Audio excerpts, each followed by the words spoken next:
أعوذ بالله من الشيطان الرجيم بسم الله الرحمن الرحيم يا أيها الذين آمنوا إن تتقوا الله يجعل لكم فرقانا ويكفر عنكم سيئاتكم ويغفر لكم والله ذو الفضل العظيم۔ سبحان اللہ۔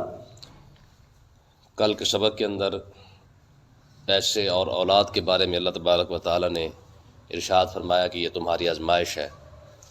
اب اولاد اور پیسے کو بیان کرنے کے بعد اللہ تعالیٰ نے خود انسان کی اپنی تربیت پر جو ہے وہ توجہ دلوائی ہے کہ فرمایا کہ تجھے کس چیز کی ضرورت ہے، کہ تو اولاد اور پیسے کی خاطر سارا کچھ کر رہا ہے، تجھے ضرورت کیا ہے کہ اگر تو اپنی اصلاح کر لے تو تجھے اللہ تعالیٰ کیا انعام عطا فرمائے گا۔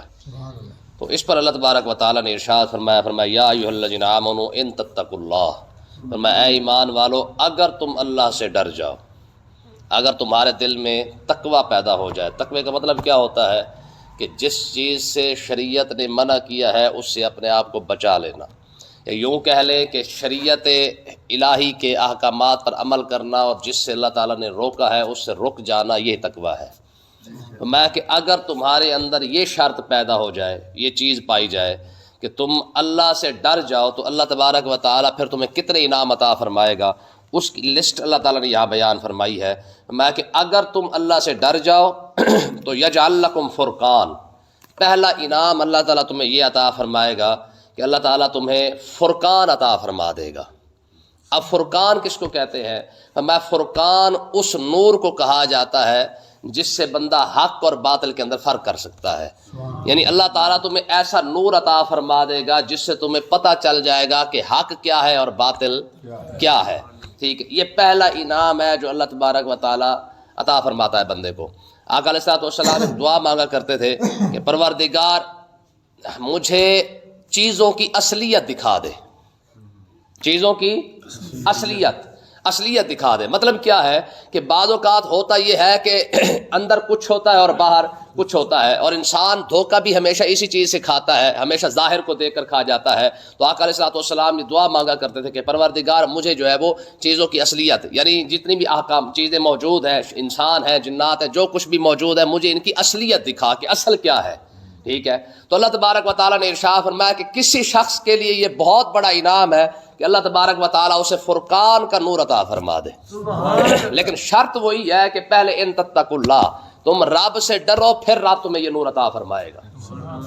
اب دیکھیں نا، یہ چیز آج جس کو نصیب ہو جائے اسے پتہ چلے گا نا کہ یار صحیح کیا ہے اور غلط کیا ہے، وگرنہ تو اکثر کیا ہے، پوری امت دھوکہ کھا ہی رہی ہے۔ ٹھیک ہے، کسی نے آ کے قرآن کی ایک آیت سنا دی، لوگ پاگل ہو گئے، انہوں نے کہا نا جی یہ تو عاشق رسول ہے۔ کسی نے جناب اللہ کو دو سڑکیں بنا دی، لوگ پاگل ہو گئے، انہوں نے کہا یہ عاشق رسول ہے۔ کسی نے آ کے قرآن کی غلط تشریح کر دی، لوگ اس پر فدا ہو گئے کہ یہ بہت بڑا عالم ہے۔ کسی نے جبہ کبا پہن لیا تو لوگ اس پر پاگل ہو گئے، یہ تو بہت بڑا پیر ہے۔ تو کہنے کا مقصد کیا ہے کہ اللہ تبارک و تعالیٰ مومن بندے کو پھر فراست ایسی عطا فرما دیتا ہے کہ بندہ اصلیت تک پہنچ جاتا ہے۔ ٹھیک ہے جی، آقا علیہ الصلوۃ والسلام کا فرمان ہے اتقوا فراست المؤمن فإنه ينظر بنور اللہ، فرمایا کہ تم مومن کی فراست سے ڈرا کرو کیونکہ مومن اللہ کے نور سے دیکھتا ہے۔ ٹھیک ہے جی، یعنی اللہ تعالیٰ اسے ایسا نور عطا فرما دیتا ہے کہ لوگ ظاہر کو دیکھ رہے ہوتے ہیں، وہ اندر سے دیکھ رہا ہوتا ہے۔ ٹھیک ہے نا جی، امام احمد بن حنبل اور امام شافعی رحمۃ اللہ علیہ آپ دونوں بیٹھے ہوئے تھے کہ ایک شخص مسجد کے اندر داخل ہوا۔ امام نے فرمایا مجھے لگتا ہے کہ یہ ترکھانوں کا کام کرتا ہے۔ امام شافعی کہنے لگے نہیں، مجھے لگتا ہے یہ لوہاروں کا کام کرتا ہے۔ ایک شخص کو بھیجا، کہا جا کے اسے پوچھ یہ کون ہے، کیا کرتا ہے؟ اس نے کہا جی پہلے میں لوہاروں کا کام کرتا تھا، اب ترکھانوں کا کام کرتا ہوں۔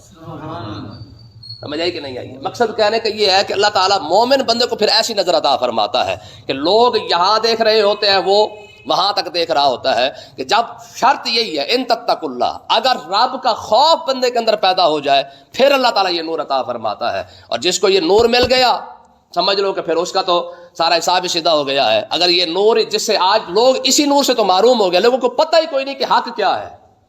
اب جو لوگ علماء کی مخالفت کرتے ہیں، جو لوگ نبیوں کی مخالفت کرتے آئے ہیں، جن لوگوں کو صحابہ غلط لگے ہیں، جن کو محدثین، امام، مفسرین، یہ بزرگ بڑے بڑے غلط لگتے آئے ہیں، آخر وہ بھی تو کچھ ہوں گے نا۔ جنہوں نے فرعون کا ساتھ دیا وہ بھی تو کچھ ہوں گے نا۔ کل پرسوں ہم نے سبق پڑھا تھا کہ آخر کعبے کے پردے کے ساتھ لپٹ کر جو کفار مکہ نے دعا مانگی تھی، وہ اپنے آپ کو سچا کر کے تو دعا مانگی تھی نا۔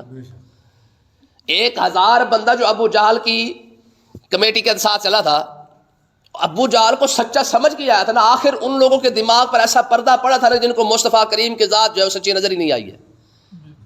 ٹھیک ہے جی. کربلا کے اندر ڈالر کی چمک دیکھ کر تو امام حسین سامنے نظر نہیں آیا نا.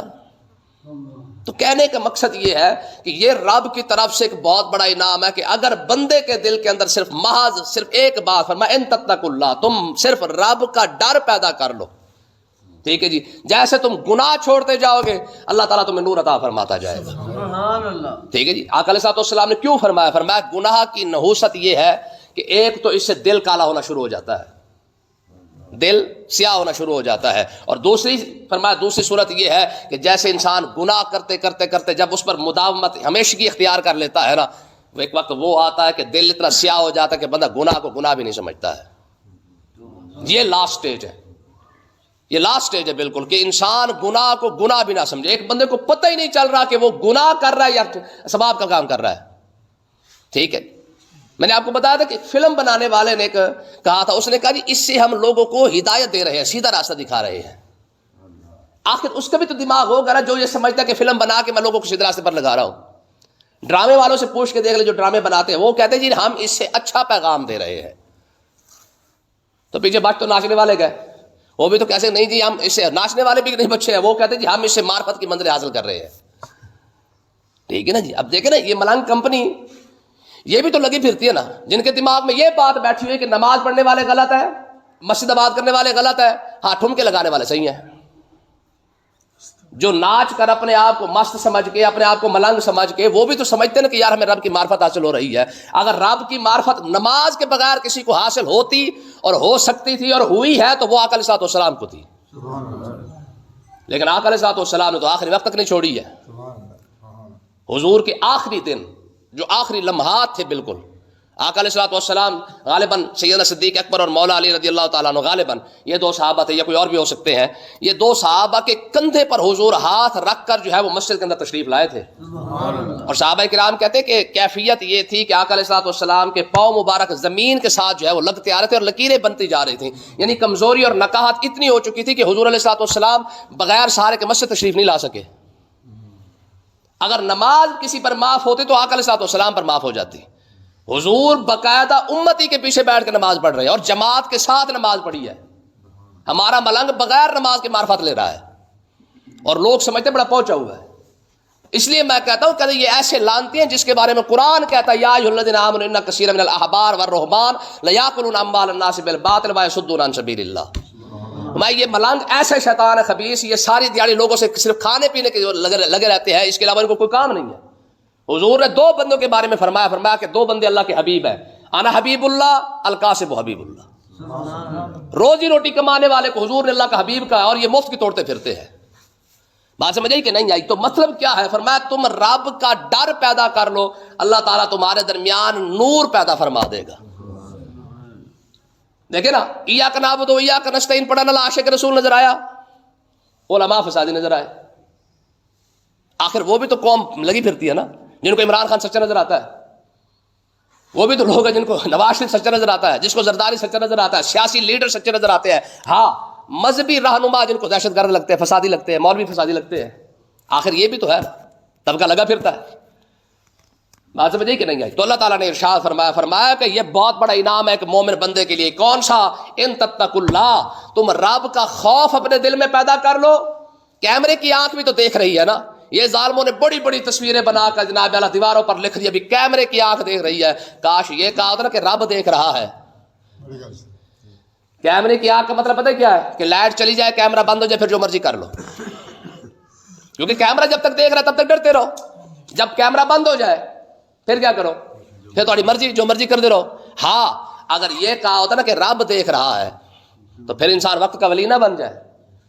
سمجھ آئی کہ نہیں آئی ہے؟ تو کہنے کا مقصد یہ اللہ تعالیٰ نے ارشاد فرمایا پہلا انعام یہ ہے ان تتقوا اللہ یجعل لکم فرقان، تم رب سے ڈرو، اللہ تعالیٰ تمہیں حق اور باطل میں، غلط اور صحیح میں فرق کرنے کا نور عطا فرما دے گا. اگلا انعام کیا ہوگا؟ فرمایا وَيُكَفِّرْ عَنْكُمْ سَيِّئَاتِكُمْ، فرمایا دوسرا انعام اللہ تعالیٰ یہ عطا فرمائے گا تمہارے گناہوں کو مٹا دے گا. ٹھیک ہے جی، جتنے بھی گناہ لے کے آؤ گے، گناہ کیا کرے گا؟ رب کا خوف ایک ایسا انعام ہے فرمایا کہ تم جیسے جیسے رب کا خوف تمہارے اندر پیدا ہوتا جائے گا تمہارے گناہ مٹتے جائیں گے۔ فاروق اعظم رضی اللہ تعالیٰ عنہ کے زمانے کے اندر نا مسجد نبوی شریف میں ایک نوجوان آتا تھا نماز پڑھنے کے لیے عشاء کی۔ جب عشاء کی نماز پڑھ کے جانے لگتا نا تو راستے میں ایک عورت تھی، وہ اس کو بلایا کرتی تھی۔ کئی بار تو وہ اگنور کرتا رہا، چلا جاتا گھر۔ تو ایک مرتبہ چلا بھی گیا۔ جب اس کے گھر کے اندر داخل ہوا نا تو اس کے دل میں خدا کا ایسا خوف پیدا ہوا، وہیں پہ جھٹکا لگا، وہیں پہ فوت ہو گیا۔ ٹھیک ہے جی، یہ واقعہ پھیل بھی گیا، پورے مدینہ پاک کے اندر مشہور ہو گیا۔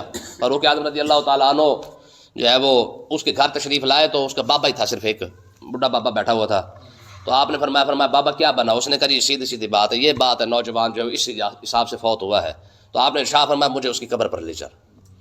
جب اس کی قبر پہ گیا نا تو اس کی قبر پہ کھڑے ہو کے فاروق اعظم نے فرمایا او نوجوان، رب کا وعدہ پورا ہوا ہے کہ نہیں ہوا؟ سبحان اللہ۔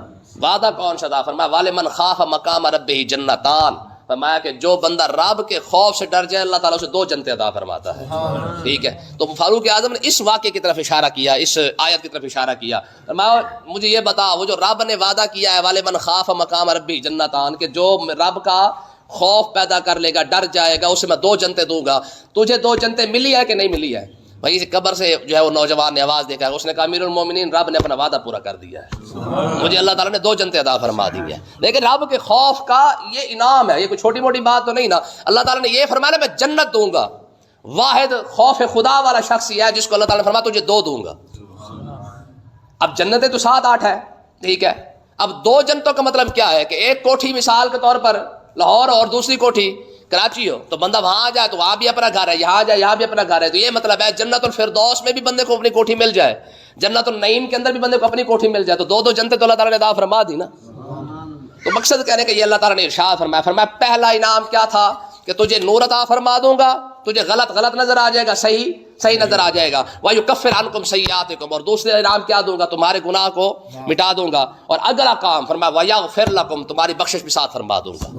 گناہ کا ختم ہو جانا اور بات ہے، بخشش کا مل جانا یہ اور بات ہے۔ فرمایا تیسرا انعام یہ ہے کہ تجھے کیا مل جائے گی؟ قیامت والے دن تیری بخشش کا بھی حساب کتاب سیدھا ہو جائے گا۔ میں کہ یہ 3 کام وہ ہیں جو صرف اور صرف اللہ تعالیٰ اپنے فضل اپنے تقوی اختیار کرنے پر عطا فرما رہا ہے۔ دیکھیں نا جی، قیامت کے دن ہر کسی کی ایک ہی تو رولا ہوگا، امی و ابی ہے، وصاحبتی واقعی ہے، وفصیلت ہلتی تو بھی ہے۔